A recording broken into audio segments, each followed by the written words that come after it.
Hi folks, you're with Tacitus today, your pushback channel, and thank you for joining this live stream. In this essay, I'd like to talk about political prisoners, thought crimes, and the relative importance that the state places on certain crimes over others. So now I was partially inspired. I'd actually written out some talking points, but hadn't come back to it. And I was partially inspired by a video I saw from VEE, and he was talking about political prisoners and thought crimes in the Soviet Union and so on, which is along the lines of what I was going to talk about. So I'll take a broader view, but if you'd like to go to, if you haven't seen V's channel, it's worth having a look. He does some quite good things, and that was one of them. So I even posted a comment there. I thought it was a great vid. So coming to this issue of political prisoners. Now, the definition, in my view, at least, of a political prisoner is someone who has committed no physical crime. You know, they haven't bombed something or set fire to something or assaulted somebody or stolen state secrets or something. You know, they haven't committed any physical crime. Their crime is purely one of thought, nor have they provoked others to commit a crime.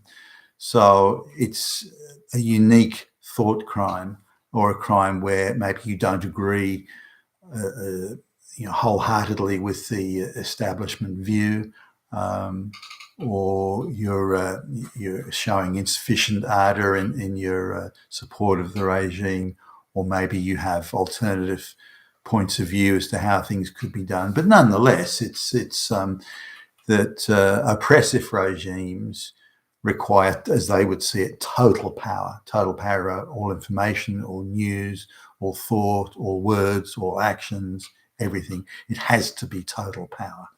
And if you've got a problem with that, or you think that maybe there's a better way of doing it, or anything that maybe isn't fully in line with that, then you're an enemy of the state, an enemy of the people. You're a counter-revolutionary. You're preventing real change from occurring. You're the obstacle, and others may see what you're doing, or hear what you're saying, or believe what you believe, and so there's potential for you, just this one person not having the right viewpoint. There's potential that your poison, counter-revolutionary poison, can spread everywhere and infect everybody, and suddenly they've got a revolution on their hands, or a counter-revolution, as they would call it.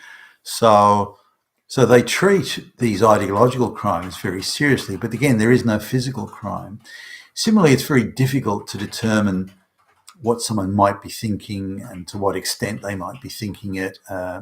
So the Soviet Union, as an example, they would do things like leave books about William Shakespeare, for example, in the library, or a Western author, or even a pre-Russian revolutionary author. And they would leave those books in the library, and they would see who borrowed the books. And if you borrowed the book to read it, for whatever the reason, it doesn't matter, that book is deemed a counter-revolutionary book. Whoever takes that book out is an enemy of the people. If you borrow that book, then that satisfies the definition that you are an enemy of the people. You have capitalist thoughts, bourgeois thoughts, white supremacist thoughts, as they would call it today. So that is a definition of it. You've met the definition. And so the secret police come around and they arbitrarily arrest you. You've been charged with something vague, that you're a counter-revolutionary. What's that? Well, it doesn't need a definition. It needs only a vague, very vague, like white supremacy or racism or misogyny. These are all very vague terms. There's no clear definition for them, but they can be accusations leveled at you, and you can be accused of committing a crime of sorts by having allegedly thought something. Or you can say something and they say, well, you said that the wall was high. The word high is similar to the word heil. the word Heil goes with the word Hitler, which means you're a Nazi, a fascist. That's it. Got you to right. So they don't require very much evidence. It's ideological. It's very vague, circumstantial.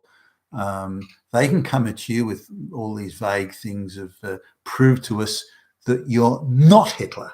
What do you do? How can you prove you're not something that you're not? Especially when they define the terms of the evidence that you have to supply, which is what oppressive regimes do. So they can say, well, the only evidence we'll accept that you're not Hitler is if the first caveman in history is here to attest that you're not. But how can I fail? It doesn't matter. You can't do it. You're guilty. So they'll place a burden of proof on you that, I mean, not that, they wouldn't put that, but place a burden of proof on you that you can't possibly meet. Whereas the burden of proof that they need to meet is very low. You borrowed a book from the library. That's it. You're a counter-revolutionary. You are therefore an enemy of the people. You therefore have to go to prison. Maybe a hard labour, like a equivalent of a hard labour penal colony of sorts. So in the Soviet Union, they'd send you to say a work camp in Siberia, where it's very cold, the ground's very hard, it's very difficult conditions to work in, and you'd have a minimal diet and that sort of thing. Now, if you were an ordinary criminal, as in you murdered somebody or murdered a number of people, or you're a thief, or you stole, I don't know, it could be stole something from your next door neighbour, or that sort of thing. Or you mugged somebody and beat them half to death, or any of those sorts of physical crimes, burn down a building or burn down your neighbour's house. Any of those physical crimes, okay, it's undesirable for people to run around and do that, but you're not really that much of a criminal. You behaved badly on that day, and we kind of don't like it, but you're not an enemy of the ideology, you're not an enemy of the government.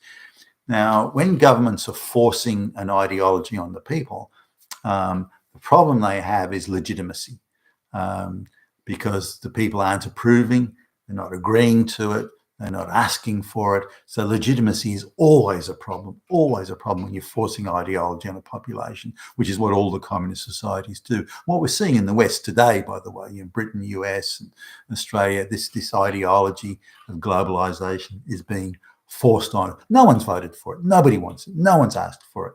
And because of that, and because it's being forced on us without anyone asking, agreeing or approving, there's no referendum or anything, then the government, by forcing these policies and making it the policy they're forcing on us, the globalist project, then the government automatically, axiomatically lacks legitimacy.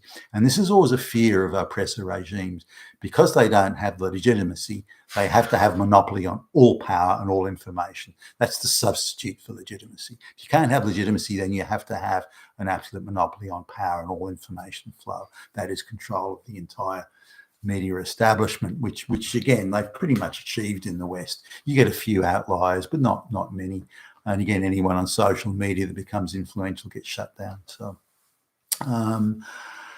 So this is part of the deal. Now in Russia, they or the Soviet Union, it's not Russia today.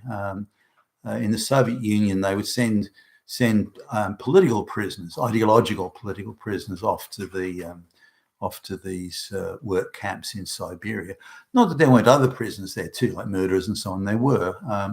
But what they did was, and V covered this again in his video, what they did was they would often put the most brutish, callous murderer criminals, they'd put them in charge of the political prisoners, and even incentivize these brutes, and they didn't need much incentivizing, brutes to callously treat the political prisoners as vermin and as something evil and wretched and so on. So the brutish murderers, mass murderers, could go and take food or spoil the food for the political prisoners. So the political prisoners weren't just arrested arbitrarily for a thought crime. once they got to prison, they were treated like total shit. The idea was that they would die, and they would be worked to death or starved to death or so on. They might have a long term, 5 years. And if you're on meager, minuscule rations but forced to do heavy lifting type work, then unless you're an unusually fit sort of person, you won't make it. You'll die. And particularly where they may say lock them outside of the barracks or the areas where they'd sleep and in sub-zero temperatures for the night. And there's all sorts of petty, spiteful punishments that British people with the minds of children will inflict on others. And there's certainly plenty of those around in the West today that are eagerly licking their lips at the thought of being able to really stick it up all those evil Hitler straight white males, because they're the ones that are preventing real change from occurring, because they're all Nazis. Now, it wasn't that this was uniquely Soviet. The Russia of the Tsarist days, pre the Soviet era, they also had work camps, but they weren't sending people to these work camps to kill them necessarily. Now, there were also political prisoners. There were, for example, there were a lot of communist gangs roaming around Russia that were committing physical crimes, like they'd hold up trains with money on them and payroll deliveries and so on. So they were committing real crimes, killing real people and that sort of stuff. That they did it for political reasons was just an added thing. But the political prisoners that were attacking the Tsarist regime were committing physical crimes, which made it fairly easy to, if somebody didn't agree with the Tsarist regime but committed no physical crime, or didn't encourage others or enable others to do it, then they were tending not to get arrested. But people that were causing trouble were getting arrested. Similarly, the Tsarist regime would imprison people for a shorter period of time, whereas the communist regime imprisoned political prisoners for much longer. So whereas if you were deemed a political prisoner and you murdered a local official, you may only get 5 years. And that's murder for political reasons. But if the ideological thought crime, like you got the wrong book out of the library, you get 10 years in a hard labour camp for that under the Soviet thing. So they treated political prisoners, thought crime prisoners, really, let's call it what it is. They treated thought crime prisoners much more harshly than they treated real criminals. So you could murder several people and get a shorter time in prison than if you had the wrong thoughts. Now, we're seeing this very similar today in the United States and elsewhere.